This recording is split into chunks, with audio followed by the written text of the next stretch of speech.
বিসমিল্লাহির রহমানির রহিম। পরম করুণাময় ও অসীম দয়ালু আল্লাহর নামে শুরু। ومن أحسن قولا ممن دعا إلى الله وعمل صالحا وقال إنني من المسلمين।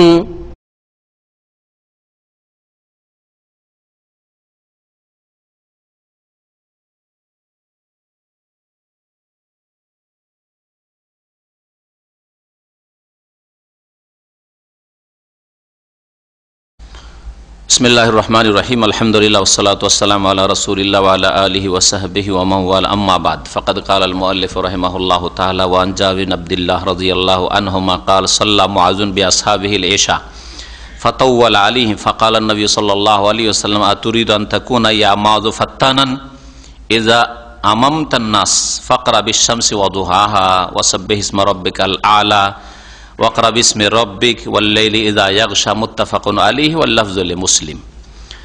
আল্লাহ পাকের সমস্ত প্রশংসা, সালাত এবং সালাম নাযিল হোক নবী সাল্লাল্লাহু আলাইহি সাল্লামের উপর। আমাদের বুলুগুল মারামের হাদিসের দর্স হচ্ছে 328 নম্বর হাদিস। জাবির বিন আব্দুল্লাহ রাদিয়াল্লাহু তাআলা আনহুমা থেকে বর্ণিত, বলছেন তিনি যে সাল্লা মুআযুন বিআসহাবিল ইশা, মুআয ইবনে জাবাল রাদিয়াল্লাহু তাআলা আনহু তার সাথী সঙ্গীদেরকে, পাড়ার লোকদেরকে নিয়ে এশার সালাত আদায় করলেন, মানে ইমামত করলেন। ফাতাওয়ালা আলাইহিম, আর বড় লম্বা নামাজ পড়ে, দীর্ঘ নামাজ পড়লেন, দীর্ঘ নামাজ পড়ে। এশার নামাজে সূরা বাকারা শুরু করে, অন্য হাদিসে সূরা বাকারা শুরু করে দিয়েছে। ফাকাল নবী সাল্লাল্লাহু আলাইহি ওয়াসাল্লাম, হাদিস সংক্ষেপ করে দেওয়া হয়েছে। তারপরে একটা লোক সারা দিন খেজুরের বাগানে কঠোর পরিশ্রম মেহনত করে কাজ করে এসছে, ক্লান্ত হয়ে নামাজ শেষে সূরা বাকারা শুরু করেছে, চলেই যাচ্ছে। বেচারা বরদাস্ত না করতে পেরে জামাতটা ছেড়ে দিয়ে আলাদা এশার নামাজ পড়ে টান দিয়েছে, চলে গেছে বাড়ি। মুআয বিন জাবাল রাদিয়াল্লাহু তাআলা আনহু অন্য লোকেরা ছিল যে অমুক লোক আপনার জামাত ছেড়ে আলাদা নামাজ পড়ে বাড়ি চলে গেছে। তখন বলছে হাজা মুনাফিক, লোক মুনাফিক, জামাতে নামাজ পড়বে না, এটা মুনাফিক চরিত্র, তাই না? মুনাফিক বলে দিয়েছে। শুনতে পেয়েছে আবার যে আমাকে তো মুনাফিক বলেছে ইমাম সাহেব। একবার ছুটেছে রাসূলুল্লাহ সাল্লাল্লাহু আলাইহি ওয়াসাল্লামের কাছে, ইয়া রাসূলুল্লাহ, কষ্টের কাজ করি সারা দিন, আর এশার নামাজ পড়ি, আর এশার নামাজে সূরা বাকারা ধরিয়ে দিয়েছে, আমার তো আর বরদাস্ত হয়নি। তখন আমি আলাদা নামাজ পড়ে চলে গেছি, আমাকে মুনাফিক বলেছে মুআয বিন জাবাল। নবী সাল্লাল্লাহু আলাইহি ওয়াসাল্লাম মুআয রাদিয়াল্লাহু তাআলা আনহুকে ডেকে পাঠালেন, আর যা বললেন তা এখানে উল্লেখ করা হয়েছে, বাকিটা এখানে নেই। ফাকাল নবী সাল্লাল্লাহু আলাইহি ওয়াসাল্লাম, নবী সাল্লাল্লাহু আলাইহি ওয়াসাল্লাম বললেন মুআযকে, আতুরিদু আন তাকুনা ইয়া মুআয ফাত্তানান, হে মুআয, তুমি কি ফিতনা সৃষ্টিকারী হতে চাও? ফিতনা, বিশৃঙ্খলা সৃষ্টিকারী হতে চাও তুমি? শোনো, এদা আমামতান নাস, যখন মানুষের ইমামত করবে, একা নামাজ পড়ো আলাদা, অসুবিধা নেই, কিন্তু যখন ইমামত করবে ফাকরা, তখন তুমি পড়বে। এশার নামাজ ছিল, আর এশার নামাজে কোন ধরনের সূরাগুলি পড়তে হবে আর কত পরিমাণ পড়তে হবে, এই 3-4টা সূরা দিয়ে বুঝিয়ে দিয়েছেন রাসূলুল্লাহ সাল্লাল্লাহু আলাইহি ওয়াসাল্লাম, যে আপনি গোটা সূরাই পড়েন অথবা বড় সূরার কোনো অংশ পড়েন, মোটামুটি এতটা পড়বেন, এটা হচ্ছে সুন্নতি তরিকা। ফাকরা পড়ো, বিশ-শামসি ওয়া দুহাহা, এই সূরাগুলি, ওয়াশ-শামসি ওয়া দুহাহা ওয়াল কামার ইযা তালাহা, এই সূরা পড়েন। আর না হলে কি পড়বে তুমি? সাব্বিহ ইসমা রাব্বিকাল আ'লা আল্লাযী খালাকা ফাসাওয়া ওয়াল্লাযী কাদ্দারা ফাহাদা, সূরা আ'লা পড়ো। আর না হলে ওয়াকরা বিসমি রাব্বিকা, ইকরা বিসমি রাব্বিকাল্লাযী খালাক, খালাকাল ইনসানা মিন আলাক, সূরা আলাক পড়ো। আর না হলে সূরা আল-লাইল ওয়াল-লাইলি ইযা ইয়াগশা ওয়ান-নাহারি ইযা তাজাল্লা, এই সূরা, এই ধরনের সূরাগুলি পড়ো। মুত্তাফাকুন আলাইহি, হাদিস বুখারী মুসলিমের। আর শব্দগুলি, বাক্যগুলি সহিহ মুসলিমে রয়েছে, তার মানে বাক্যে বা শব্দে পার্থক্য রয়েছে কিছু, কিন্তু আসল বিষয়বস্তু এক। এই হাদিস থেকে বেশ কিছু মাসাইল জানা যায়। তার মধ্যে একটি হচ্ছে যে, যেটা এখানে স্পষ্ট উল্লেখ নেই, কিন্তু এই লম্বা হাদিসটা সামনে রাখলে, আর এই হাদিস সম্পর্কে গত সপ্তাহ বলেছি, হ্যাঁ, দলিলে পেশ করতে গিয়ে, যে মুআয বিন জাবাল রাদিয়াল্লাহু তাআলা আনহু রাসূলুল্লাহ সাল্লাল্লাহু আলাইহি ওয়াসাল্লামের পিছনে এশার নামাজ পড়ে নিতেন, হ্যাঁ, প্রথম। আর তারপরে মহল্লার লোকেরা দাবি রাখলো তার কাছে যে আপনি আমাদের ইমামত করবেন। ঠিক আছে, ইমামত যদি করি তো আমি আগে মসজিদে নববীতে 1000 গুণের ফজিলত নিয়ে আসবো, রাসূলুল্লাহ সাল্লাল্লাহু আলাইহি ওয়াসাল্লামের ইমামতিতে নামাজ পড়ে আসবো মুক্তাদি হয়ে, তারপরে তোমাদের নামাজ পড়া, অপেক্ষা করো তো করো। ঠিক আছে, অপেক্ষা করবো, আপনি আমাদের মধ্যে বেশি জ্ঞান নেই, সুতরাং আপনার ইন্তজার করবো। ওখানে গিয়ে নিজের পাড়ায়, বানু সালমা গোত্রে মগত, গিয়ে এশার নামাজ পড়াইতেন। মুআয বিন জাবালের নামাজ কি হইতো? নফল, কারণ দ্বিতীয় নামাজ নফল, প্রথমটা হয়ে গেছে ফরজ। হ্যাঁ, আর মুক্তাদিরা কোন নামাজ পড়তেন? ফরজ নামাজ, নবী সাল্লাল্লাহু আলাইহি ওয়াসাল্লামের জামানায়। তাহলে কি বোঝা গেল এর দ্বারা? যে নফলের পিছনে, সুন্নতের পিছনে, তারাবির পিছনে, তাহাজ্জুদের পিছনে ফরজ নামাজ পড়া যাবে, ফরজ নামাজ পড়া যাবে। এটা হচ্ছে স্পষ্ট দলিল মুহাদ্দিসিন কেরামদের, অধিকাংশ আইম্মায়ে কেরামদের, কিছু ফোকাহা ছাড়া। জাওয়াজ ইমামাতিল মুতানাফফিল বিল মুফতারিজ, নফল পড়নেওয়ালা ব্যক্তির ইমামত করা জায়েজ ফরজ পড়নেওয়ালাদের। ফাইন্না সালাতা মুআযিন উলা ফরিজা, কারণ মুআয রাদিয়াল্লাহু তাআলা প্রথম নামাজটি মসজিদে নববীতে ছিল ফরজ, ওয়া সালাতুহু বিকওমিহি, আর নিজের সম্প্রদায়কে নিজে নামাজ পড়াইতেন তিনি, সেটা ছিল হিয়া নাফিল, নফল ছিল। ওরা কি জবাব দিয়েছে জানেন? আমাদের দেশের মাযহাবধারীরা বলছে যে নবী সাল্লাল্লাহু আলাইহি ওয়াসাল্লাম তার হুকুম করেননি, ওইটা হয়তো নিজের ইচ্ছাতেই, নিজের ইচ্ছাতে মুআয করেছেন। তো মুআযের তো ইজতিহাদে ভুল হইতে পারে, হ্যাঁ, মুআযের ইজতিহাদে তো ভুল হয়ে যেতে পারে, এটা কি করে শরীয়তের দলিল হবে? এর উত্তর কি দিবেন? হ্যাঁ, ঠিক আছে, রাসূলুল্লাহ সাল্লাল্লাহু আলাইহি ওয়াসাল্লাম জানতে পারেননি, হয়তো এটা সম্ভাবনা আছে, তো আল্লাহ কি জানেন না? আল্লাহ পাক জানেন। আর মদিনার মাটিতে মসজিদে একটা ভুল নামাজ হচ্ছে, নামাজ পড়ছে মুক্তাদিরা ফরজ নামাজ, আর ইমাম সাহেব নফল, এই নামাজ হয় না। আল্লাহর কাছে যদি না হইতো তো আল্লাহ ওহী নাযিল করতেন না? আল্লাহ কি চুপ থাকতেন? আল্লাহ কি আলমুল গায়ব নন? ঠিক না? জি হ্যাঁ, এটা হচ্ছে তাদের জবাব। কখনো আল্লাহ পাক ভুলের উপর নবীকে এবং নবীর সাহাবায়ে কেরামদেরকে সাব্যস্ত রাখতে পারেন না। অবশ্যই আল্লাহ পাক ওহী নাযিল করে দিতেন, যে কোনো রকমের ওহী হোক না কেন। এর দ্বারা আমরা জানতে পারলাম যে ইমামতির ক্ষেত্রে যত নেক মানুষ হবে, আলেম মানুষ হবে, কোরআনের জ্ঞানী হবে, তত বেশি হকদার হবে। কারণ ওখানে তো আরো লোকেরা ছিল, তারাও তো সাহাবী, কিন্তু মুআয বিন জাবাল যেহেতু দিন সম্পর্কে সবচেয়ে বেশি জ্ঞান রাখতেন, তো তার ইমামতকে তারা প্রাধান্য দিয়েছিল। এই জন্য আমরা প্রত্যেক যেখানে আছি, আমাদের যদি ক্ষমতায় থাকে, তাহলে আমরা আমাদের গ্রামের, আমাদের এলাকার যে ভালো মুত্তাকি এবং এলমওয়ালা ব্যক্তি, শুদ্ধ কোরআন তেলাওয়াত করে, কোরআন মুখস্থ রাখে, কোরআনের অর্থ বুঝে, এই সবগুলি মনে রাখবেন। শুধু কোরআনের হাফেজ অনারব আর অর্থ বুঝে না, আর বেশি হেফজ আছে বা বেশি কেরাত সুন্দর, সেই জন্য ইমামতির হক রাখে, এটা কিন্তু হাদিসের অর্থ নয়। ইয়াউমুল কওম আকরামু লিকিতাবিল্লাহ হাদিস আসছে, প্রথম কানি শুনে রাখেন যে এই হাদিসের অর্থ এই নয় যে বেশি কেরাত সুন্দর অথবা বেশি কোরআন মুখস্থ আছে। শুধু আরবদের সাহাবায়ে কেরামদের কোরআন মুখস্থর সাথে সাথে অর্থ বুঝতেন না? বুঝতেন না? যার যত বেশি কোরআন মুখস্থ আছে সেই ব্যক্তি দিন সম্পর্কে তত বেশি জ্ঞানী, তাই না? এখনো কোন আরবি বা যারা আরবি বুঝে, আমাদের মতো আমরা অনারব হইলেও আরবি বুঝি, আর যদি কোরআন বেশি মুখস্থ থাকে, তো যার কম মুখস্থ তার চাইতে বেশি জানবে কিনা? অবশ্যই জানবে। এটা হচ্ছে অর্থ। এই জন্য দেখেন ইমামতির ক্ষেত্রে কেরাতে সাহাবায়ে কেরামদের মধ্যে প্রসিদ্ধ উবাই বিন কাব, তাই না? আব্দুল্লাহ বিন মাসউদ, এরা বড় বড় কারি, হ্যাঁ, বড় বড় হাফেজ কোরআন, ঠিক না? আবু মুসা আশআরী, তার কণ্ঠ কত সুন্দর, হ্যাঁ, লাকাদ উতিতা মিজমারান মিন মাজামির আলে দাউদ, দাউদ আলাইহিস সালামের সুর আর কণ্ঠ তোমাকে দেওয়া হয়েছে আবু মুসা আশআরী, বলেননি রাসূলুল্লাহ সাল্লাল্লাহু আলাইহি ওয়াসাল্লাম? কিন্তু রাসূলুল্লাহ সাল্লাল্লাহু আলাইহি ওয়াসাল্লাম বলছেন, মুরু আবু বকরিন ফালিয়ুসাল্লি বিন নাস, আবু বকরকে বলো লোকজনকে নামাজ পড়াক। হ্যাঁ, কেন? তাহলে বোঝা গেল যে শুধু কোরআনের কেরাত ভালো হইলেই আর হাফেজ বেশি হইলেই যে ইমামতির হকদার হবে। আবু বকর রাদিয়াল্লাহু তাআলা কেরাতও ভালো, আর কোরআনের অর্থও বেশি বুঝেন, আর তাকওয়াতেও বেশি, হ্যাঁ, এলমেও বেশি, হ্যাঁ, সেই জন্য তাকে প্রাধান্য দেওয়া হয়েছে অন্যান্য বড় বড় কারি আর হাফেজদের উপর। নাহলে ওর চাইতে বড় কারি আর হাফেজ আর সুন্দর তেলাওয়াত করতে পারে এইরকম সাহাবায়ে কেরাম ছিলেন। যেমন উদাহরণস্বরূপ 2-4 জনের নাম বললাম। এই হাদিস দ্বারা জানতে পারলাম যে ইমামকে সবসময় মুক্তাদিদের খেয়াল রাখতে হবে, এমন লম্বা না করে যাতে তাদের কষ্ট হয়ে যায়, যেমন এমন সংক্ষেপ না করে যাতে মুক্তাদিদের সুন্নতগুলি ছুটে যায়। ওয়াজিব ফরজ ছুটে, তাহলে তো ইমাম গুনাহগার হবে। ওয়াজিব রুকু না আদায় করতে পারছে, সূরা ফাতিহা পড়ে শেষ করতে পারছেন না, হ্যাঁ, ওয়াজিব যে রুকু সেজদার অথবা রুকু সেজদা থেকে উঠে বসতে হবে, দাঁড়াতে হবে, যে সোজা হইতে হবে, এই দুটো সোজা হইতে দিচ্ছে না, রুকু থেকে উঠে, সেজদা থেকে উঠে সোজা বসতে দিচ্ছে না, তাহলে তো ফরজ ক্ষেত্রে, রুকুনের ক্ষেত্রে বাধা সৃষ্টি করে দিল রুকুন পালন করতে। এমনকি সুন্নতগুলি আদায় করতে যদি সময় না দেয়, তা সেটাও ইমামের জন্য উচিত নয়। সুন্নতগুলি ঠিক রেখে আপনি সংক্ষেপ করেন, এটা হচ্ছে সংক্ষেপ। আর সংক্ষেপ মানে এই নয় যে যেমন অনেকে আজকাল তারাই পড়ে আল্লাহু আকবার দিয়ে দিল, সানা ছাড়লো, সানা নেই, সাথে সাথে আলহামদুলিল্লাহ রাব্বিল আলামিন। হ্যাঁ, এরকম নয়। আর এইরকম নয় যে কোরআনের তেলাওয়াত কিছু বোঝাই যাচ্ছে না যে কি তেলাওয়াত হচ্ছে আর না হচ্ছে, শুধু শোনা যাচ্ছে যে কিছু আওয়াজ আসছে, ব্যাস। কোন শব্দ বাক্য কিছুই বোঝা যাচ্ছে না যে কি উচ্চারিত হচ্ছে। হাফেজদের খতমে তারাবি যেটা হচ্ছে আমাদের দেশে প্রচলিত, এইরকম নামাজ নাই। ইমাম হাফিজ বিন হাজার রহমতুল্লাহ আলাইহি বলেছেন যে যেই ব্যক্তি মান সালাকা তারিকান নবী সাল্লাল্লাহু আলাইহি ওয়াসাল্লাম ফিল ইজাজ ওয়াল ইতমাম, যারা নবী সাল্লাল্লাহু আলাইহি ওয়াসাল্লামের অনুসারী হবে নামাজ সংক্ষেপ করার ক্ষেত্রে আর পূর্ণতার ক্ষেত্রে, দুটাই ঠিক রাখতে হবে। সংক্ষেপেও নামাজ হবে আর পূর্ণ নামাজ হবে। সংক্ষেপ করতে গিয়ে অসম্পূর্ণ না হয়ে যায় এবার নামাজ। লা ইউশতাকা মিনহু তাতওয়িলুন, তার বিরুদ্ধে কোনো অভিযোগ চলবে না যে লম্বা হয়ে যাচ্ছে নামাজ। সংক্ষেপ আর তার সাথে সাথে কি, হ্যাঁ, পূর্ণ নামাজ পড়াচ্ছে, তাহলে তার বিরুদ্ধে অভিযোগ গ্রহণযোগ্য নয়।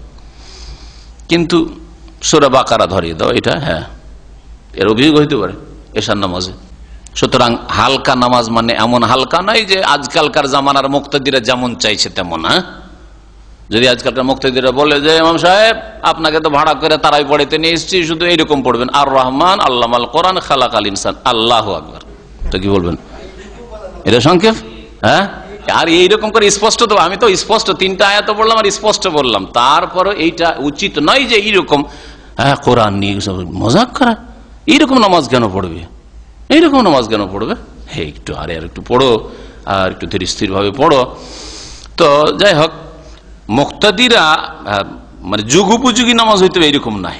রাসূলুল্লাহ সাল্লাল্লাহু আলাইহি ওয়াসাল্লামের নামাজ কেমন ছিল ওই দিকে লক্ষ্য করে সংক্ষিপ্ত নামাজ হইতে হবে, জি, ওই দিকে লক্ষ্য করে পূর্ণ হইতে হবে এবং সংক্ষিপ্ত হইতে হবে। এই মর্মে অনেকগুলি বক্তব্য এখানে পেশ করেছেন উলামায়ে কেরামদের, যা সময় স্বল্পতার জন্য ছাড়ছি। ওয়ান আয়েশা রাদিয়াল্লাহু আনহা ফি কিসসাতি সালাতি রাসূলিল্লাহ সাল্লাল্লাহু আলাইহি ওয়াসাল্লাম বিন নাস ওয়া হুয়া মারিজুন ক্বালাত ফাজাহাত তাজালাসা আন ইয়াসারি আবি বকরিন ফাকানা ইউসাল্লি বিন নাস জালিসান ওয়া আবু বকরিন কায়মান ইয়াক্তাদি আবু বকরিন বিসালাতিন নবী সাল্লাল্লাহু আলাইহি ওয়াসাল্লাম ওয়া ইয়াক্তাদি নাস বিসালাতি আবি বকরিন রাদিয়াল্লাহু আনহু মুত্তাফাকুন আলাইহি। আয়েশা রাদিয়াল্লাহু তাআলা আনহা থেকে বর্ণিত, তিনি বলছেন রাসূলুল্লাহ সাল্লাল্লাহু আলাইহি ওয়াসাল্লামের নামাজের ঘটনায় মানুষদেরকে নিয়ে ফি কিসসাতে সালাতে রাসূলিল্লাহ বিন নাস, রাসূলুল্লাহ সাল্লাল্লাহু আলাইহি ওয়াসাল্লাম লোকদেরকে যে নামাজ পড়িয়েছিলেন অসুস্থ অবস্থায়, ওয়া হুয়া মারিজ, অসুস্থ অবস্থায়, এই ঘটনা বর্ণনা করতে গিয়ে লম্বা হাদিস রয়েছে, হাদিসকে সংক্ষেপ করে দিচ্ছেন। আসল বিষয়টা এখানে তুলে ধরেছেন, যেটা এখানে এই অধ্যায়ের সাথে সম্পর্কিত, ইমামতির সাথে আর জামাতের সাথে। কালাত বলছেন আয়েশা রাদিয়াল্লাহু আনহা ফাজা, রাসূলুল্লাহ সাল্লাল্লাহু আলাইহি ওয়াসাল্লাম আসলেন, লম্বা ঘটনা রয়েছে। রাসূলুল্লাহ অসুস্থ ছিলেন আর শেষ অবস্থায় উঠে আসতে পারছেন না, শেষে যখন কোনো মতে আসতে পারছেন না, বললেন যে ঠিক আছে নামাজ পড়া, আবু বকর নামাজ পড়েছেন। একদিন শরীরটা একটু হালকা মনে হলো যে মসজিদে যেতে পারবো। 2 সাহাবীর কাঁধে ভর দিয়ে, আলী আর আব্বাস, তাদের কাঁধে ভর দিয়ে মসজিদে আসলেন। আর আবু বকর রাদিয়াল্লাহু তাআলা অপেক্ষা করে নামাজ শুরু করে দিয়েছেন, কারণ আদেশ দেওয়া আছে যে সময় হলে নামাজ শুরু করে দিবা। নামাজ শুরু করে দিয়েছেন, নামাজ শুরু হয়ে গেছে, জামাত শুরু হয়ে গেছে। ওই সময় রাসূলুল্লাহ সাল্লাল্লাহু আলাইহি ওয়াসাল্লাম আসলেন, ফাজা, এই যে আসলেন নবী সাল্লাল্লাহু আলাইহি ওয়াসাল্লাম মসজিদে, হাত্তা জালাসা আন ইয়াসার আবি বকর, এমন কি এসে বসে গেলেন আবু বকর রাদিয়াল্লাহু তাআলা আনহুর কোন দিকে? বাম দিকে। বাম দিকে কে বসেন? 2 জন যদি থাকে কোন জামাতে, তাহলে বাম দিকে কে হয়? মুক্তাদি না ইমাম? ইমাম সাহেব। তাহলে এটাই প্রমাণ করে যে রাসূলুল্লাহ সাল্লাল্লাহু আলাইহি ওয়াসাল্লাম এসে কি হয়ে গেলেন? ইমাম হয়ে গেলেন। এতে থেকে ওলামারা এই মাসলা নিয়েছেন, কোন বিশিষ্ট ব্যক্তি যদি, সাধারণ এইরকম নয়, আজকাল প্রয়োজনই নাই, বিশিষ্ট ব্যক্তি যদি আসে ওইরকম, তার তাকওয়ায়, এলমে, আমলে ইত্যাদি, তারপর ইসলামের খেদমতে, কোন শাসক আর নেক শাসক, আর ইসলামের বড় খেদমত রয়েছে তার, আর শাসকের অধিকার যে কোনো মসজিদে সেই আমতের হক রাখে।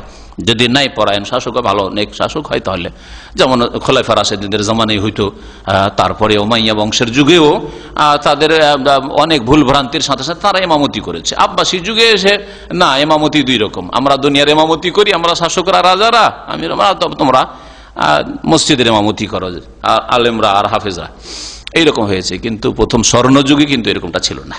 যারাই দুনিয়ার ইমামত করেছে, মানে দেশের নেতৃত্ব দিয়েছে, তারাই মসজিদের নামাজের ইমামত করেছে। আর নামাজের ইমামত তাদের যোগ্যতা প্রমাণ করে যে নামাজের যারা ইমামত করতে পারে তারা দুনিয়ার নেতৃত্বের যোগ্যতা রাখে। আর এইরকমই সিলেবাস হইতে হবে মুসলিমদের কলেজ ইউনিভার্সিটির, যে যাতে করে একজন এমন ভাবে তৈরি হয় যে দুনিয়ারও নেতৃত্ব দিতে পারে আর দিনেরও নেতৃত্ব, মসজিদে ইমামতিও করতে পারে আর দেশও পরিচালনা করতে পারে। দেশ পরিচালনা করতে পারলে ইসলাম সম্পর্কে কিছুই জানে না, ইসলাম দ্রোহিতা তার হৃদয়ে ভরা আছে। আর যদি নামাজ পড়াইতে পারে আর ভালো তেলাওয়াত করতে পারে, ইমামত করতে পারে, হ্যাঁ, মসজিদের খেদমত করতে পারে, দুনিয়া সম্পর্কে কিছুই জানে না।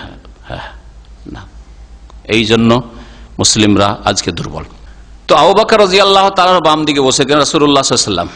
নামাজ শুরু হওয়ার পরেও ইমামত চেঞ্জ হতে পারে, মানে ইমাম অন্য কেউ হয়ে যেতে পারে, এই হাদিস প্রমাণ করে। তবে সাধারণত আজকালকার জামানায় করবে না। রাসূলুল্লাহ সাল্লাল্লাহু আলাইহি ওয়াসাল্লাম বিষয়টা অন্যরকম। ফাকানা ইউসাল্লি বিন নাস জালিসান, রাসূলুল্লাহ সাল্লাল্লাহু আলাইহি ওয়াসাল্লাম লোকদেরকে নামাজ পড়াচ্ছিলেন বসে বসে। ও আবু বকরিন কায়েমান, আর আবু বকর রাদিয়াল্লাহু তাআলা আনহু দাঁড়িয়েছিলেন। তাহলে আবু বকর দাঁড়িয়েছিলেন, আর মুক্তাদিরা, মুক্তাদি তো আগে থেকে নামাজ শুরু করে আছে, আবু বকর তো ইমামতি করছেন আগে থেকে দাঁড়িয়ে, তাহলে মুক্তাদিরা কি ছিল? দাঁড়িয়েছিল। তাহলে মুক্তাদি দাঁড়িয়ে, আবু বকরও দাঁড়িয়ে পাশে, আর রাসূলুল্লাহ সাল্লাল্লাহু আলাইহি ওয়াসাল্লাম যেহেতু দাঁড়াতে পারছেন না মাজুর, বসে নামাজ পড়াচ্ছেন। ইয়াক্তাদি আবু বকরিন বিসসালাতিন নবী সাল্লাল্লাহু আলাইহি ওয়াসাল্লাম, নবী সাল্লাল্লাহু আলাইহি ওয়াসাল্লামের নামাজের অনুসরণ করছিলেন, ইক্তেদা করছিলেন আবু বকর। হ্যাঁ, তাহলে রাসূলুল্লাহ সাল্লাল্লাহু আলাইহি ওয়াসাল্লাম কি হয়ে গেলেন? ইমাম, আর আবু বকর কি হয়ে গেলেন? মুক্তাদি, মুকাব্বির, মুক্তাদি। ওয়া ইয়াক্তাদিন নাসু বিসসালাতি আবি বকর, আর লোকেরা ইক্তেদা করছিল, অনুসরণ করছিল আবু বকরের নামাজের, মানে আবু বকর দাঁড়িয়ে আর আবু বকর তাকবীর শোনাচ্ছে, হ্যাঁ, আর লোকেরা আবু বকর রাদিয়াল্লাহু তাআলা আনহুকে ফলো করছেন। মুত্তাফাকুন আলাইহি, বুখারী মুসলিমের হাদিস। এই হাদিস দ্বারা বোঝা গেল যে বসে যদি ইমাম নামাজ পড়ায়, মুক্তাদিরা, হ্যাঁ, যে তারা অসুস্থ না হয়, তাদের কোনো ওজর না থাকে, তাহলে দাঁড়িয়ে নামাজ পড়বে। কিন্তু এটাকে একদল অস্বীকার করছেন, না এটা চলবে না, একদল অস্বীকার করেছে, আর একদল, হ্যাঁ, যারা অস্বীকার করছে তারা বলছেন না, ইজা সাল্লাল ইমামু জালিসান ফাসাল্লু জুলুসান, ইমাম বসে পড়ছে তোমরাও বসে নামাজ পড়া। অনেক আইম্মা কেন্দ্র করে জায়েজ আছে, কিন্তু এটা স্থায়ীভাবে না।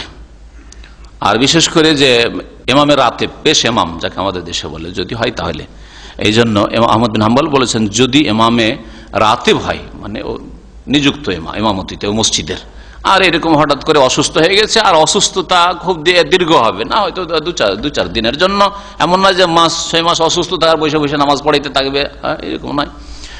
তো এইরকম নাই, যদি বসে বসে নামাজ পড়াই সেই ক্ষেত্রে দাঁড়িয়ে অনুসরণ করবে একদল বলছেন, আর একদল বলছেন যে বসে অনুসরণ করবে। নবী সাল্লাল্লাহু আলাইহি ওয়াসাল্লামের শেষ জামানায় বসে নামাজ পড়িয়েছেন আর সাহাবীরা দাঁড়িয়েছিলেন। এটা দলিল ওদের, যারা বলছে মুক্তাদিরা যেহেতু দাঁড়াতে পারবে দাঁড়িয়ে নামাজ পড়বে, আর যারা বলছে না বসে নামাজ পড়বে তারা বলছে বাচনিক হাদিস তাদের দলিল, যে হাদিসটা বললাম, ইয়া সাল্লাল ইমামু জালিসান, ইমাম যখন বসে নামাজ পড়বে তোমরাও বসে নামাজ পড়ো, বা ফাসাল্লু কউদান আজমাউন, তোমরা সকলে বসে নামাজ পড়ো। আর এই হাদিসের তারা জবাব দিচ্ছে যে নবী সাল্লাল্লাহু আলাইহি ওয়াসাল্লাম যেহেতু পরে এসেছিলেন, ওরা সবাই দাঁড়িয়ে আগে থেকেই ছিল, এই জন্য আর বসতে বলা হয়নি, যে দাঁড়িয়ে আছে ঠিক আছে, কিন্তু শুরু থেকে শুরু হইলে বসে নামাজ পড়া তাদের জন্য উচিত ছিল। মাসলা ইখতিলাফি, তবে দুটোই জায়েজ রয়েছে, আল্লাহু আলাম। জাওয়াজুল মুবাল্লিগ আনিল ইমাম ফিস সালাহ, নামাজের ক্ষেত্রে ইমামের কথা পৌঁছে দেওয়া জায়েজ, মানে মুকাব্বির নিযুক্ত করা, বা কেউ মুকাব্বির নিজে থেকে হয়ে গেল আওয়াজ পৌঁছানোর জন্য, আওয়াজ পৌঁছে না, যদি না পৌঁছে তাহলে জায়েজ রয়েছে। মুসাল্লিদের সংখ্যা বেশি অথবা লম্বা এলাকা ধরে নামাজ হচ্ছে, যেমন সহিহ মুসলিমের হাদিসে রয়েছে, ইন্না আবু বকরিন কানা ইউসমিউহুমুত তাকবীর, আবু বকর রাদিয়াল্লাহু তাআলা আনহুর ভূমিকা ছিল এই নামাজে যে লোকজনকে তাকবীর শোনাচ্ছিলেন। নবী সাল্লাল্লাহু আলাইহি ওয়াসাল্লাম অসুস্থ, আওয়াজ পৌঁছে না গোটা মসজিদে নববীতে, তখনকার ছোট্ট মসজিদে নববী, তারপর আওয়াজ পৌঁছে না, তখন আবু বকর জোরে কি করছিলেন? তাকবীর দিয়ে আওয়াজ পৌঁছাচ্ছিলেন, লোকজনকে তাকবীর শুনিয়ে দিচ্ছিলেন, মুকাব্বির ছিলেন। এই হাদিস দ্বারা জানতে পারলাম যে মুক্তাদি ইমাম সাহেবের ডান দিকে হবে, এটাই হচ্ছে সুন্নাত। এই হাদিসও দলিল। আর নবী সাল্লাল্লাহু আলাইহি ওয়াসাল্লাম মাইমুনা রাদিয়াল্লাহু তাআলা আনহার বাড়িতে তাহাজ্জুদ পড়া শুরু করলেন, আর আব্দুল্লাহ বিন আব্বাস তার খালা মাইমুনা হইতো। রাসূলুল্লাহ সাল্লাল্লাহু আলাইহি ওয়াসাল্লামের একদিকে কে? চাচাতো ভাই আব্বাস, রাসূলুল্লাহর চাচা, আর আব্বাসের ছেলে আব্দুল্লাহ, তাহলে চাচাতো ভাই। আর আরেকদিকে, হ্যাঁ, চাচাতো ভাইয়ের খালা রাসূলুল্লাহ সাল্লাল্লাহু আলাইহি ওয়াসাল্লামের, হ্যাঁ, বিবি মাইমুনা রাদিয়াল্লাহু তাআলা। তো খালার বাড়িতে থাকে, আমরাও থাকি ছোট কালে, 11 বছর বয়স তখন আব্দুল্লাহ বিন আব্বাস রাদিয়াল্লাহু তাআলা আনহু। তো ছিলেন যে নবী সাল্লাল্লাহু আলাইহি সাল্লামের নামাজ তাহাজ্জুদ কেমন দেখবো, খালার বাড়ি শুয়ে থেকে, অন্য স্ত্রীর বাড়ি তার থাকা যাবে না, কিন্তু খালার বাড়ি থাকা যাবে। আর ঘরে আছেন 11 বছরের ছেলে, যেমন দেখেছেন রাসূলুল্লাহ তাহাজ্জুদ শুরু করেছেন, উঠে শুরু করে দিয়েছেন কোন দিকে? হ্যাঁ, নবী সাল্লাল্লাহু আলাইহি ওয়াসাল্লামের বাম দিকে দাঁড়িয়ে গেছেন। নবী সাল্লাল্লাহু আলাইহি ওয়াসাল্লাম কি করেছিলেন তাকে? হ্যাঁ, কান ধরে কোনখান দিয়ে? সামনের দিক থেকে এরকম করে না, এই দিক থেকে পিছন দিক থেকে নিয়ে এসেছিলেন, যাতে করে নামাজির মুসল্লির আগে দিয়ে অতিক্রম না করা হয়। এই জন্য অথচ সামনের দিক দিয়ে টানলে সহজ হইতো, এটা লোকের সামনের দিক দিয়ে টানা কিন্তু সহজ, আর এই দিক থেকে টানা একটু কষ্টকর। তারপরে ওই দিক থেকে টেনেছেন। জি হ্যাঁ, কারণগত হারকাত প্রমাণিত হলো। ইমামতের নিয়ত করা যেতে পারে যদিও নামাজ শুরু হয়ে গিয়ে থাকে, যেমন রাসূলুল্লাহ সাল্লাল্লাহু আলাইহি ওয়াসাল্লাম পরে এসে ইমামতের নিয়ত করলেন। হ্যাঁ, আর আমাদের দেশের যারা নিয়ত পড়া আর বিদাত করে, হ্যাঁ, তারা কি করে? আগে থেকে বলে, হ্যাঁ, উচ্চারিত আনা এমামুন লেমান হাজারা, আমি এমাম হইলাম যারা এখন চলে এসছো তোমরা তোমাদের, আর ওমাল্লামিয়া হাজার যারা আসেনি পর আসবে সকলের এমাম হয়ে গেলাম, শেষ পর্যন্ত যারা আসবে। এই বলা বিদাত, এই বলা রাসূলুল্লাহ সাল্লাল্লাহু আলাইহি ওয়াসাল্লামের আদর্শ নয়, সাহাবায়ে কিরামদের আদর্শ নয়।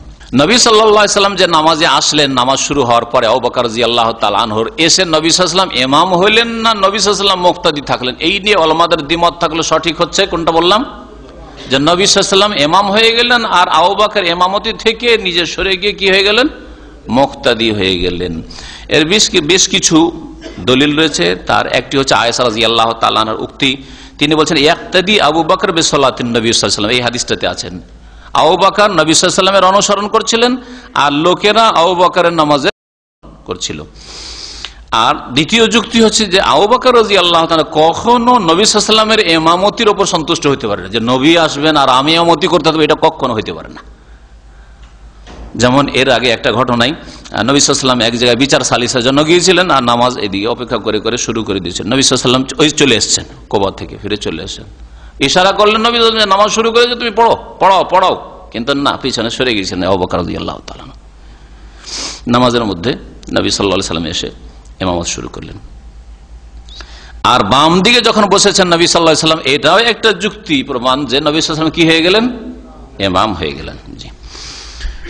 ওয়ান আবি হুরায়রা রাদিয়াল্লাহু আনহু আন্না নবী সাল্লাল্লাহু আলাইহি ওয়াসাল্লাম قال اذا اما احدكم الناس فليخفف فان فيهم الصغير والكبير والضعيف وذا الحاجه فاذا صلى وحده فليصلي كيف شاء متفق عليه। আবু হুরায়রা রাদিয়াল্লাহু তাআলা আনহু থেকে বর্ণিত, তিনি বলছেন যে নবী সাল্লাল্লাহু আলাইহি ওয়াসাল্লাম বলেছেন ইযা আম্মা আহাদুকুম বিন-নাস, তোমাদের কেউ যদি মানুষের ইমামত করে, একা নামাজ না ইমামতি করছেন, ফালিয়ুখাফফিফ, যেন হালকা নামাজ পড়ে। কিন্তু হালকার ক্ষেত্রে মনে রাখবেন, হালকা মানে রুকুন ওয়াজিব নামাজের আর সুন্নতগুলি ঠিক রেখে হালকা। সুন্নত হচ্ছে কমপক্ষে 3 বার তাসবিহ করা, এমনকি ওলামারা বলছেন না ইমাম 3 বার না, ইমাম 5 বার করবে, এটি হালকা। হ্যাঁ, 10 বার করবে, এটা একটু লম্বা, বুঝতে পেরেছেন?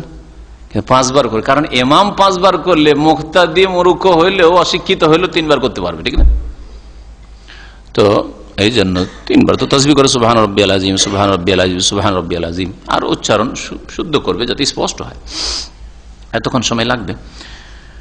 হালকা যেন নামাজ পড়ে। কেন ইমামতিতে হালকা করে? ফাইন্না ফিহিমুস সাগীর, কারণ তাদের মধ্যে নাবালকরা, ছোটরা রয়েছে যারা অধৈর্য, কখন শেষ হবে যে দৌড় দিব, দেখছেন না এখানে? হ্যাঁ, ওয়াল কাবীর, আর বুড়োরা রয়েছে, বৃদ্ধরা রয়েছে, ওয়া যায়ীফ, আর দুর্বল অসুস্থ রোগীও রয়েছে, ওয়া জাল হাজা, আর প্রয়োজন আলা ব্যক্তি রয়েছে, প্রয়োজন আছে একজন তাড়াতাড়ি আছে, যে নামাজ সালাম ফিরলে ওকে দৌড় দিতে হবে, এমার্জেন্সি আছে, এয়ারপোর্টে যেতে হবে, হ্যাঁ, বাস ছুটে যাবে, তার উমরার বাস ছুটছে, হ্যাঁ, অথবা আর কিছু বিভিন্ন রকমের হতে পারে। পেট্রোল স্টেশন যারা নামাজ পড়ে তাদের অবস্থা দেখেন, এদিকে বাস, হ্যাঁ, হরন দিচ্ছে, আর ওইদিকে নামাজ লম্বা শুরু করে দিচ্ছে, কি মুসিবতে পড়বে, হ্যাঁ, কি মুসিবতে পড়ে চিন্তা করেন। তোর নামাজ হবে, খুশি সব যাবে, তার পেরেশান হয়ে যাবে যে গেল আমার বাস।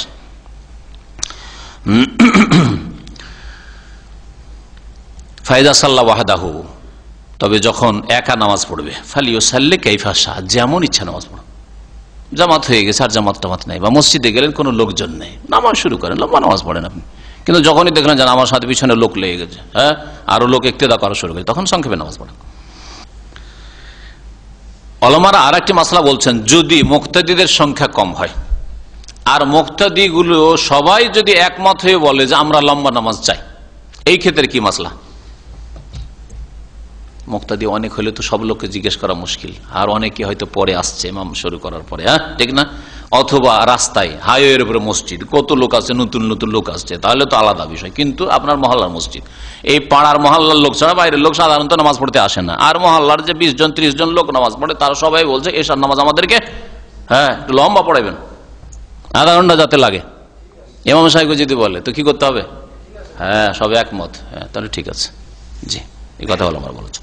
ওয়ান আমর ইবনে সালামা রাদিয়াল্লাহু আনহু قال قال ابي جئتكم من عند النبي صلى الله عليه وسلم حقا قال فاذا حضرت الصلاه فليؤذن احدكم وليؤمكم اكثركم قرانا قال فنظروا فلم يكن احد اكثر مني قرانا فقدموني وانا ابن 6 او 7 سنين রাওয়াহু বুখারী ও আবু দাউদ ও নাসাই। আমর ইবনে সালামা রাদিয়াল্লাহু তাআলা আনহু থেকে বর্ণিত, তিনি বলছেন যে আমার আব্বা আসলেন রাসূলুল্লাহ সাল্লাল্লাহু আলাইহি ওয়াসাল্লামের কাছ থেকে ফিরে গিয়েছিলেন দিন শিখতে, দিন শিখে আসলেন। আসার পরে বলে যে তুকুম মিন ইনদিন নবী সাল্লাল্লাহু আলাইহি ওয়াসাল্লাম হাক্কান, আমি সত্যি সত্যি নবী সাল্লাল্লাহু আলাইহি ওয়াসাল্লামের খেদমত থেকে এসেছি, মদিনা থেকে ফিরে এসেছি। মদিনার বাইরে তার বাড়ি ছিল। কালা, তিনি বললেন ফাইজা হাজারাতিস সালাতু, নবী সাল্লাল্লাহু আলাইহি ওয়াসাল্লাম বলেছেন যে যখন নামাজের সময় উপস্থিত হয়ে যাবে, ফালিয়ুআযযিন আহাদুকুম, তোমাদের কোনো একজন যেন আযান দেয়, তোমাদের কোনো একজন যেন আজান দেয়। তাহলে বোঝা গেল আজান দেওয়ার ক্ষেত্রে উত্তম ব্যক্তি হইতে হবে পাড়ার, এটা আবশ্যক না, যে কেউ আজান দিলেই হয়, যে কেউ আজান দিল। আজান দেওয়ার ক্ষেত্রে কোন শ্রেষ্ঠত্ব নেই যে অমুক ব্যক্তি উত্তম ব্যক্তি, অমুক বেশি পরেশগার, অমুক বেশি আল্লাহওয়ালা। সেই জন্য এই জন্য নবী সাল্লাল্লাহু আলাইহি ওয়াসাল্লাম সাহাবায়ে কেরামদের মধ্যে মুয়াজ্জিন কাকে করা হয়েছে? বেলাল রাদিয়াল্লাহু তাআলা। বেলাল চাইতে সাহাবায়ে কেরাম অনেকে ছিলেন, অগ্রগামী ছিলেন, ইলমের ক্ষেত্রে, দিনের ক্ষেত্রে, আমলের ক্ষেত্রে। কিন্তু বেলাল রাদিয়াল্লাহু তাআলা কেন আযান দিতে বললেন? ফাইন্নাহু আন্দা সাউতান, হাদিসে রয়েছে যে তার আওয়াজ সুন্দর আর আওয়াজটা জোরে, এই জন্য তাকে আযান দিতে বলা হয়েছে এই গুণ দেখে। আর যে কেউ আযান দিলেই, যদি যারা রয়েছে মহল্লায়, পাড়ায়, এলাকায়, তাদের কানে আওয়াজ পৌঁছে গেলেই হলো।